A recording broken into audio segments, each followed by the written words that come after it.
I'm out here enjoying some sun and thought I would read you guys the next few chapters of our book, Zoey and Sassafras. So we are on chapter 13, and this one's called Mom. My eyes flew open and I looked around. The reptile book had fallen out of my hands. Sassafras quietly snored on my chest. I must have fallen asleep while I was reading. Can you guys hear my dog barking in the background? I heard my dad calling my name. Huh? Was it dinner time already? Sassafras and I ran into the house and looked around confused. Is it time for dinner? Dad laughed. Did you forget that your mom was coming home today? Mom's back? Mom's back? Mom! I ran to her office, hugged her, and then burst into tears. I messed everything up. There was a baby dragon, and I wasn't sure what was wrong. I fed him marshmallows, and at first he got better, but then he got so much worse. I tried to fix it by feeding him fish, but I don't know if it worked. I don't want him to die, I sobbed. My mom knelt down and looked me in the eye. Oh, Zoey, you must have been very worried, but magical animals are much tougher than you think. Let's go see how he's doing. Now we're on chapter 14, Bigger. Mom walked me out to the barn with her arm around me. I had hoped I could handle all of this on my own. I wanted to impress my mom with a healthy dragon. Instead, she was going to see a sick dragon that I hadn't been able to help. We walked into the barn and I stopped. I rubbed my eyes. Whoa! Marshmallow was walking around. He had bright eyes, and he was at least twice as big as he had been this morning. How did that happen? Dragons must grow really quickly. Sassafras was about to walk into the pen, but froze. I think he was also shocked to see how big our little guy had gotten. Marshmallow trotted over and nuzzled Sassafras, who purred loudly. The two of them jumped around and played while I stared in awe. Mom squeezed me in a big hug. Zoey, I'm so proud. You kept trying even when things got hard. How about we leave these two to play and see if we can convince your dad to part with some more fish? Look how much bigger he's gotten. Just like that, the day went from awful to wonderful. I did it. Even though I made some mistakes along the way, I helped Marshmallow. Chapter 15, Learning to Fish. Sassafras and I were out in the barn playing with Marshmallow. Only a few days had passed, but Marshmallow was about the size of a horse. Sassafras liked to jump on his back between his wings. Then Marshmallow would run in circles around the pen until Sassafras started to fall and jump off. Marshmallow always stopped to sniff and make sure Sassafras was all right. I wanted to remember the way they played together forever. Oh, I'd never taken my photo of Marshmallow. I dashed off to get the camera and got an action shot of the two of them together. Mom came into the barn and looked at the photo of Sassafras riding Marshmallow. There's the picture she took. At first, she laughed a lot, but then she got quiet. Marshmallow's getting awfully big, Zoey. I sucked in a big breath. I knew what she was going to say next, and I didn't want to hear it. What do you think the mom's going to say next? Let's find out. I know this part is hard, but a dragon isn't meant to live in a barn. He's meant to be free. I nodded and kept looking down. If I looked up at Marshmallow, I was sure I'd start crying. I guess he'd have more fun flying around and exploring the forest, I mumbled. And he might not even fit in the barn much longer. Saying goodbye was going to stink. Once Sassafras was done dragon riding, we all headed for the forest stream. Mom wanted to teach Marshmallow how to catch fish. Why do you think that's important that the mom taught Marshmallow how to catch fish? Do you guys remember what Marshmallow liked to eat? He liked to eat fish, right? So probably needs to make sure that they can keep catching fish to feed himself.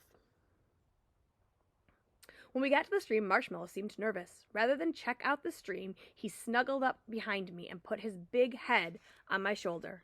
Sassafras hates getting wet, so he hid behind Marshmallow. Mom rolled up her pants and splashed around in the water.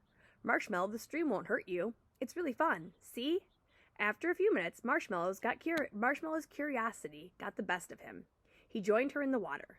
Next, she showed him that there was fish in the stream. Once he realized that, he really loved the stream. He spotted a fish in the water and tried to catch it, but he missed and ended up with a mouthful of stream water. Don't give up, Marshmallow. You can do it. Sassafras and I cheered. Marshmallow kept trying and finally caught one. After that first taste of success, he got much faster at catching fish. He even brought a little fish to Sassafras, who purred loudly in thanks. I was rolling up my pants to join the fun when Sassafras started meowing like crazy. He stared at the bushes nearby.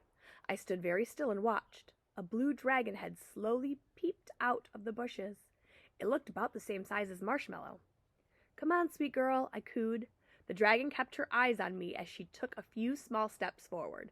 The splashing behind us stopped. I looked over my shoulder, and Marshmallow and my mom were both frozen, watching the new dragon. Then, Marshmallow let out the most beautiful sound. It sounded like a cat's purr, only louder and more like a song. Maybe dragons purr when they're really happy. The new dragon's eyes lit up, and she purred right back. She trotted into the stream and sniffed Marshmallow. They twisted their necks around each other in greeting and purred even more. Something about the way her blue tail moved was so familiar. Was she the friend who had brought baby Marshmallow? Was she the friend that had brought baby Marshmallow to our barn and disappeared into the bushes?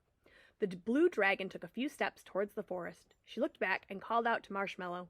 She wanted him to come with her. My heart dropped. I was going to have to say goodbye to my dragon. Marshmallow took a step to follow her, then stopped. He came bounding over to us and nuzzled my mom and Sassafras. Then he rested his head on my shoulder. I wrapped my arms around his warm, strong neck. I blinked back tears. "Goodbye, Marshmallow. Be a good dragon." I gave him a gentle nudge towards the new dragon. He looked at me one last time. "Go ahead, it's okay." I waved him on. Before I could change my mind, they both leapt into the air. The forest filled with the beautiful noise of two happy dragons. The sound was so pretty that it was hard to be sad. My mom moved to my side and wrapped me in a hug. "Look how healthy and happy he is. That's because of your help." I nodded and couldn't help but smile as I watched them spin and dive through the air until they were nothing more than specks in the sky.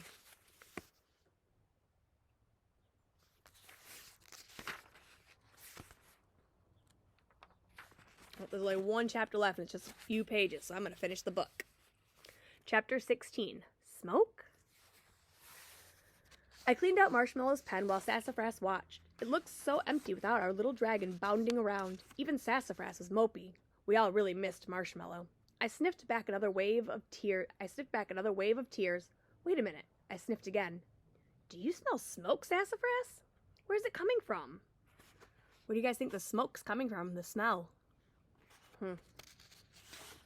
Sassafras pawed at the barn door and meowed. Oh no, was something burning outside? We burst out of the barn to find my mom standing by a fire in our backyard fire pit. She held 2 sticks and a bag of marshmallows. She smiled. Roasted marshmallows seemed like an appropriate way to celebrate your success with our dragon friend. We cuddled up by the fire telling stories about the little guy and laughing. I ate 5 or 6.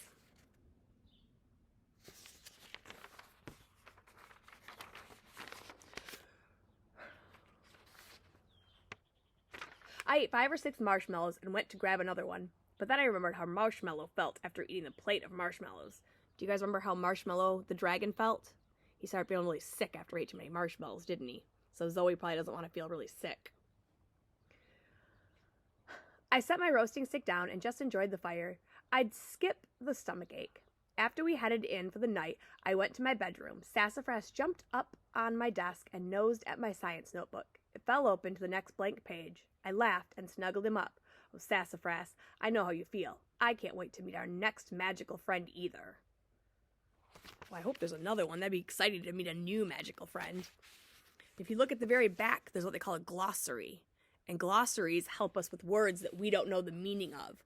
So if there's a word in the book while you're reading and you don't know what it means, you can look back in the glossary and see if you can find the definition. I hope you guys enjoyed this book as much as I did.